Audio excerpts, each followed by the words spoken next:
یہ سمجھاؤں آج آپ کو. میں دکان پہ بیٹھا ہوا تھا, میں نے بوتیک بنایا ہوا تھا.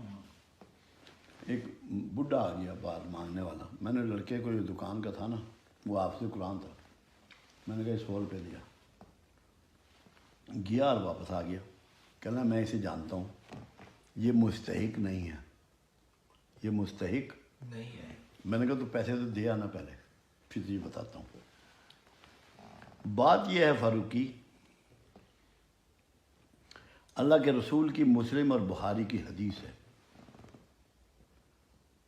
حقدار کو بھی دو, نا حقدار کو بھی دو. حقدار کو بھی دو, نا حقدار کو بھی دو. یا رسول اللہ صلی اللہ علیہ وسلم, حقدار کو دینا تو سمجھ میں آ گیا, نا حقدار کو دینا سمجھ میں نہیں آیا. فرمایا اس لیے کہ جو تجھے ناحق مل رہا ہے وہ بند نہ ہو جائے.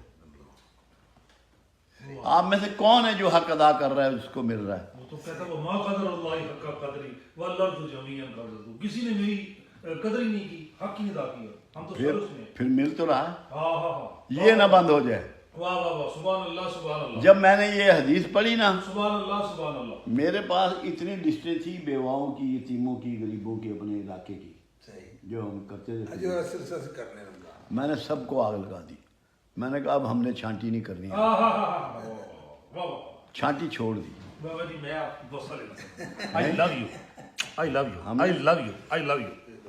ہم نے چھانٹی ختم کر دی, کیونکہ حدیث مبارکہ پڑھ لی, بات سمجھ میں آ گئی. یہ ہے فلسفہ, چھانٹی نہیں کرنی. کون ہے آپ؟ کوئی پیمانے نہیں ہمارے پاس. یہ دیکھو اس کے لیے ایک کتنی بڑی مثال ہے ہسٹری میں. اسامہ بن زید نے, ایک آدمی نے کلمہ پڑھ لیا, اس کو مار دیا. ٹھیک ہے, مقدمہ سرکار کے حضور پیش ہو گیا, بلا لیا اسامہ کو. اب پوتا ہے, پوتا کہ اسامہ تم نے کیوں مارا؟ یا رسول اللہ صلی اللہ علیہ وسلم, اس نے خوف سے کلمہ پڑھا جان بچانے کے لیے. فرمایا کیا تجھے نیتوں کا حال بھی پتہ لگ گیا؟ آپ کو کیا پتہ ہے کہ اس کے حالات کیا ہیں؟